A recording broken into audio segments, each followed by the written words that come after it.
Well, let me ask you, I got to ask a quick follow-up because of breaking news I saw today, but I also will say I agree with what you said because I was looking today and now they're saying that the A-Rod group has Travis Kelce putting money in, DeMarco Murray, Brian Urlacher, and I'm like, why in the world would the league want 9 people buying into the Mets instead of 1? But that's just the side note because that's just the crazy stuff. But there were rumors floating around today, and I don't know whether there's truth to this or not, but I want to get your thought about Cohen. There have been rumors started going around today that the league would prefer they didn't sell the Cohen because they're worried that because he has so much money that he'll want to come in and buy so much talent to put the Mets on the market right away that he'll raise the bar for contract costs for the owners, and they see that as a problem. Could the league possibly do something like that? I mean, isn't that kind of controlling the sport now by not letting someone come in just because you're afraid they'll raise the market on prices? I mean, I guess from the skewed vantage point of MLB, that is a legitimate concern. I'm not saying it's one that I support them having a concern about, but I can see where they would look at it that way. But I think they're also looking at it in a self-defeating way, that if you have a franchise in New York that is willing to go to the mat, so to speak, to go the extra mile, to go after, and I'm just throwing a name out there, Mookie Betts, somebody like that, let's just say, if he's on the market next winter. Why wouldn't you want that? Why wouldn't you want a team trying to be a super team? Are the Mets automatically going to become the team that precludes everybody else from ever winning another National League East title, ever winning another pennant, ever winning another World Series? Of course not. We know it doesn't work that way. Just, in passing a few minutes ago, I invoked the worst team money could buy. We all know that just throwing money at players doesn't necessarily get you anywhere, but you'd rather have the resources. Certainly as a fan, I would rather not worry about them not having the ability to go after, and again, just throwing the name out there, Mookie Betts, if in fact he was available. So I think that a league that is scared of a team becoming a higher profile team and competing with other high profile teams is basically asking to not get a lot of attention. It certainly hasn't hurt to have the Dodgers, who, less than 10 years ago were a mess and got new ownership and now, compete in a high revenue, high salary way of looking at things, and they win every year, or at least they go to the playoffs every year. I don't think that's really hurt anybody, and makes everybody in the National League West want to compete harder. So, no, I think we're going to be fine if that's what we have. And if that's where baseball's headed at, I think it's one more indication that Rob Manfred and the people he works for are not looking at a big picture. Yeah, Greg. I mean, I agree with everything you said. I mean, I'm a huge Yankee fan, but I've been following the Mets since 1969 too. My grandfather was a huge Mets fan. I watched that unbelievable young pitching staff, so I've been following them too. And I'm kind of a historian with, like you are, born in the same year.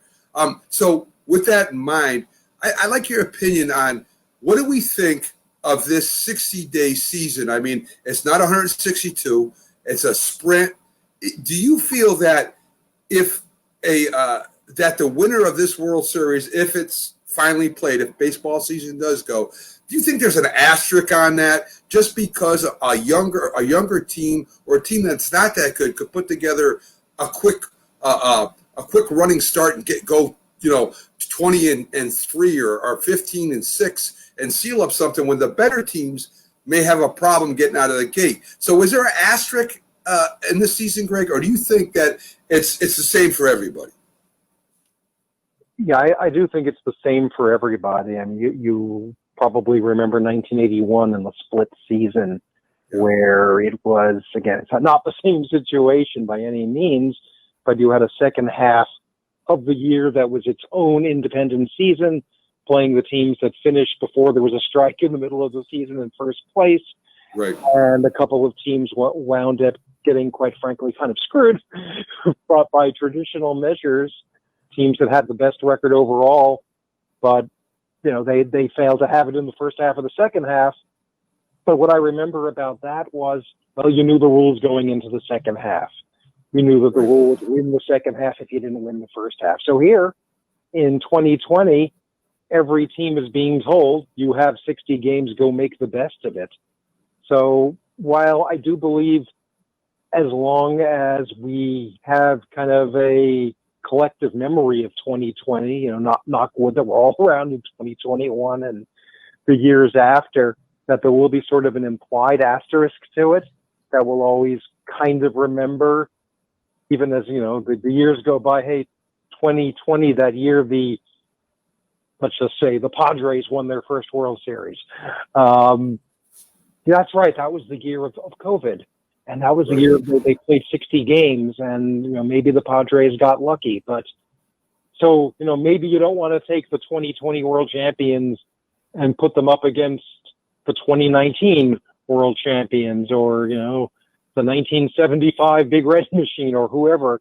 If you're sitting down and thinking about where a world champion ranks historically. But if you're just looking at 2020, baseball trying to make the best of it with 60 games because you couldn't have 162, and apparently they couldn't get their act together to have something close to 100.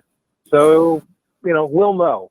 Years and years from now, it'll probably be forgotten, the same way that they have to kind of bring up things from 1918 to talk about that epidemic, and say maybe you don't know this because nobody's alive from then, and people sometimes forget things. People sometimes, there are people who don't remember 1981 or aren't aware that was a weird year. So, but for now, which is all we can deal with, you know what? If they can get this together, if they can get to next week, have an opening night, an opening day, and somehow get through 2 months and then a month of playoffs, well, at the end of the day, whoever wins that will have won it, and we'll call them champions and hope for spring training next February.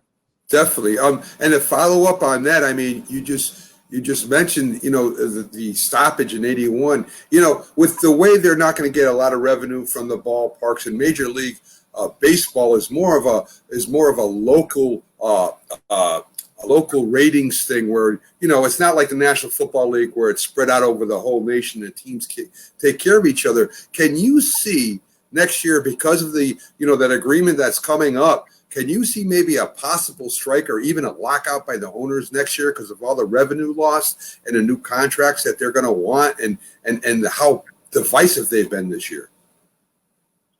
I suppose anything is possible. Certainly before the pandemic, this was kind of looming in the distance, and it feels like we've been heading down that road. I mean, for so long, since 1995, when that strike of the year before was settled, baseball has really boasted, we've had uninterrupted labor peace.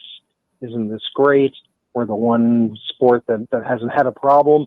But, that has seemed in danger now for a couple of years. And, I suppose is certainly the way that we got into this one, got to the 60-game season, certainly is not an indicator of a lot of goodwill between the two sides. And I think the thing that kind of haunts me about this 60-game season and how quickly they invented the concept of, quote, summer camp, sponsored by Camping World. And, you always get the feeling that the way the owners talked about not wanting to have a very long season is that somebody will think, why do we even have 162 games? Why do we start in late March or early April? So, it's hard to know what is going to happen, especially because we're not talking about, stuff on the field that we feel at least a little qualified to predict. But, I would like to believe that whatever happens in the 60-game season and the postseason schedule to follow it, it's something that people get excited about, that the television ratings on a national level, once there are playoffs, will respond to the fact that, hey, look at that. There's a championship of some sort going on television. We still can't go to stadiums. We still can't go out all that much, depending on where you live. We sure are glad that baseball is here, and we're feeling pretty good about baseball. And, maybe this brings, the sides together, and hell, maybe it ushers in if not a new golden age, but it ratchets up interest in the game, and young people get interested again more than they have, and people realize, realize what they missed. Not just the hardcore types like us, but again, we are in a bizarre situation to begin with as a nation in this world right now, and well, I suppose you might ask, why should baseball be any different? So I guess we'll see. Right. Well, let me ask you about the rotation, because obviously losing Thor is a big blow for the team. We have 5 starters. They've been reluctant to put Lugo in the rotation on a full-time basis.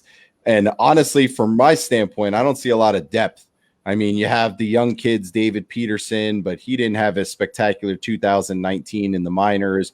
You have Thomas Sapucki, who I guess he's all right. So my question for you is that could you see any of the young guys, if somebody gets hurt or they get the virus and have to sit out for 2 weeks because we don't have a ton of depth, do you see them giving Peterson a shot, or do you think they're just going to go with one of the stopgap veterans they added to the 60-man or the 40-man? Because I don't see a lot of depth for the Mets when it comes to starting pitching now that, the guy we picked up for depth, Waka, has to start. Yeah, there's something about this whole season that has an all bets are off feeling to it.